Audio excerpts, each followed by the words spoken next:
It had been arranged that I should go by way of Skagway and the White Pass to the district in which I was to spend the summer, but at the last moment my route was changed and I went by the way of Tintina River.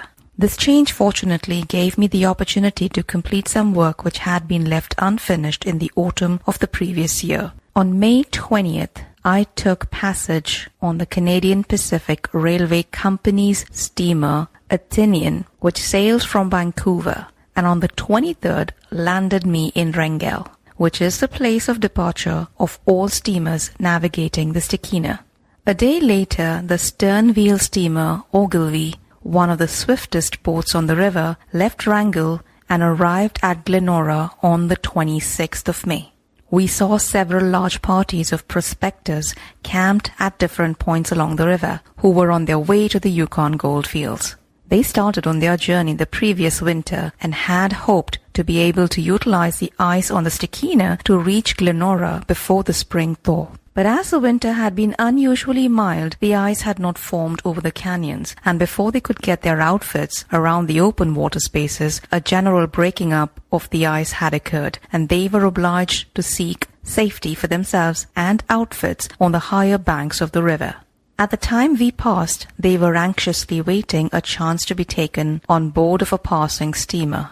Glenora, which was 6 months before composed of a few old, dilapidated log houses surrounded by some small cultivated patches of land, now presented a lively appearance. Hotels, stores, and large warehouses have been erected in that short space of time along the street facing the river. Back of the business part of the town, miners had pitched their tents, and these covered the ground as far as the foot of a high cliff which limits the town site towards the west. This portion is low, and some parts are liable to be flooded in the spring. Better ground is to be found towards the south of the town. This had been judiciously chosen and was at the time occupied by the Yukon military force under the command of Lieutenant Colonel Evans. The tents were pitched on the top of a bench, which is several feet above the river and dotted here and there with poplar bluffs.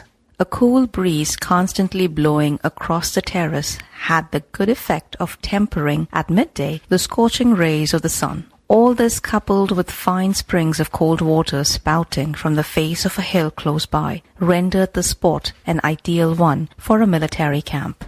On my arrival in Glenora, I was informed by some returning packers that the trail to Teslin Lake was in a very bad condition, and for that reason the pack animals could not carry a heavier load than 150 pounds each. In my outfit, which included 3 Acme folding boats, I had also some packages of stationery addressed to Gold Commissioner Fawcett. I therefore made arrangements to have these carried by a packed train which was advertised to start at once for the lake. I then left with the rest of my outfit for Teslin Lake, where I arrived on July 16th, having been 26 days covering the distance. At the mouth of the White Swan River, which enters the lake at its southern extremity, are alluvial flats where a great quantity of wild hay grows. When traveling on the trail to the lake, we passed droves of sheep and cattle which were being taken to the Yukon. This, I believe, is the first time that the trail has been utilized for this purpose. Moika ja tervetuloa. This service project is dedicated to Fraser and Denver, my best friends of 17 years and fellow travelers, who left their last scent, breath, and paw prints in the wild rose country of Alberta. We co-discovered the Frazden School of Boundless Joy, which is a fictional story focused on the northern Canadian Cordillera. Note that everything herein is imaginary, with some dangling facts. Hope you enjoy the show.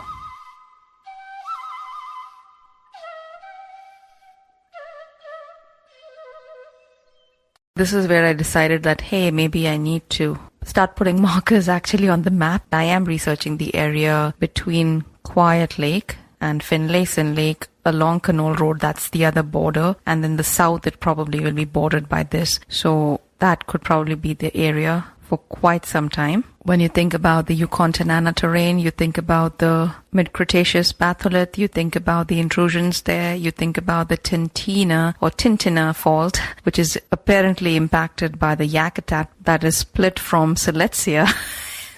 So that's how it gets convoluted.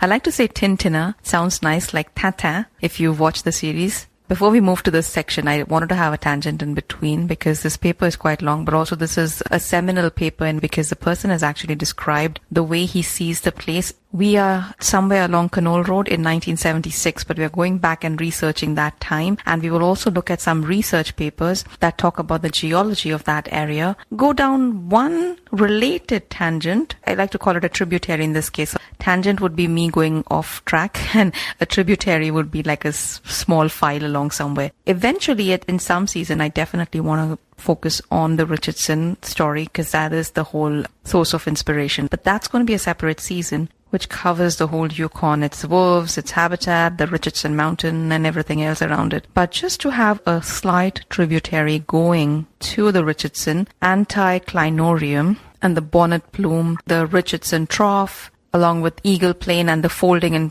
thrusting and whatever else is over there, along with the Yukon block that was protected. And that's the reason I want to have one tributary going up north when we look at the geology of that place. And then the whole rabbit hole that I went down a rabbit hole because of the Yakutat. I read a paper where they talk about the 430 kilometer offset, 430 plus or minus 60 kilometer offset of the Tintina fault, which brings Eagle Plains from Alaska right down south close to Finlayson Lake. And they show how the lines connect. And they found, like when they actually studied those areas, that corroborated the hypothesis about the dextral slip of the Tintina at that time, and it being only a maximum 490, so because it's plus or minus 60, so 490 kilometer slip, and that is a Tintina fault. Apparently the Yakutat docking has an influence on the Tintina fault, and the timeline is about the same, and which is why I was like, oh damn, now I have to go look at the Yakutat story. I wanted to just stay along the Yukon-Tanana terrane, and that's when I went down that rabbit hole and then ended up reading about Silesia with the Yakutat, and the Silesia story was one story. But just now to start the story and continue with our plot about why Susie Pethonen is here, somewhere around the Quiet Lake batholith. What is she doing along Canol Road?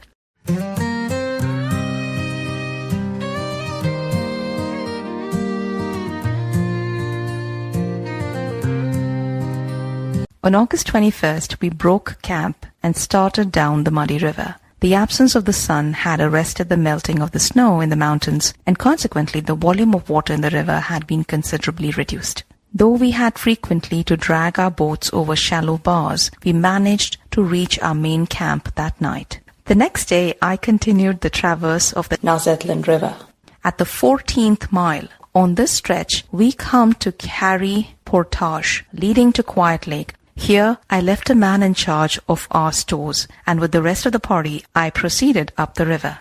There is also another portage of the same lake about 3 miles up. But the first one mentioned is preferable, being considerably shorter and running across a more even country. Besides, there are 2 lakes on it, one of which is a mile in length. This stretch of water is convenient to portage boats from Nisutlin River to Quiet Lake.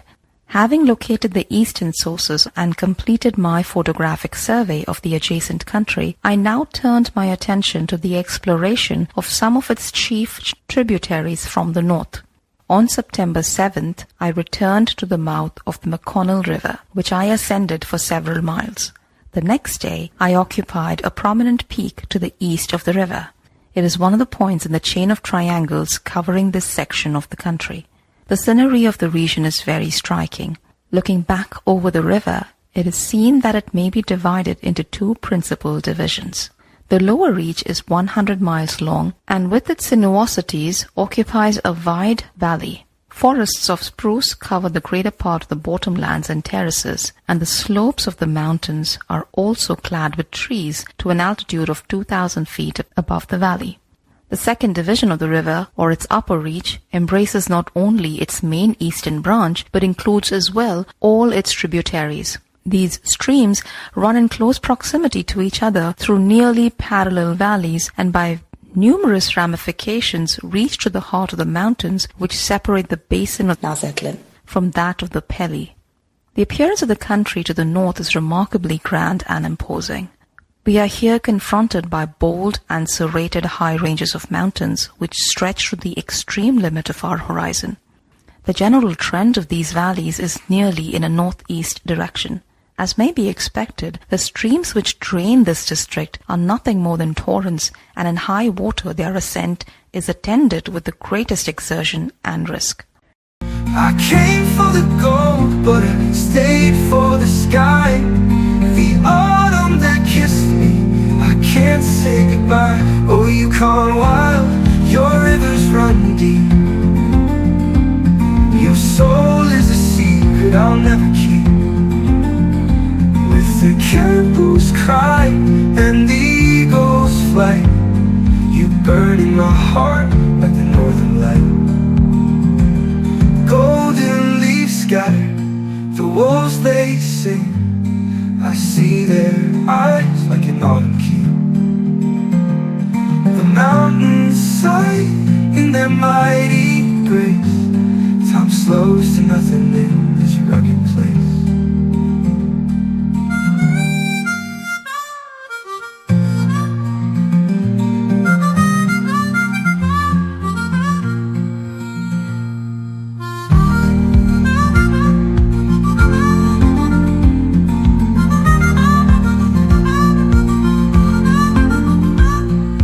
Golden leaves scatter, the wolves they sing. I see their eyes like an autumn king. Mountains sigh in their mighty grace. Time slows to nothing in this rugged place. Oh, Yukon Wild, your rivers run deep. Your soul is a secret I'll never keep. With the caribou's cry and the eagle's flight, burn in my heart like the northern light. Golden leaves scatter, the wolves they sing. I see their eyes like an autumn king. The mountains sigh in their mighty grace. Time slows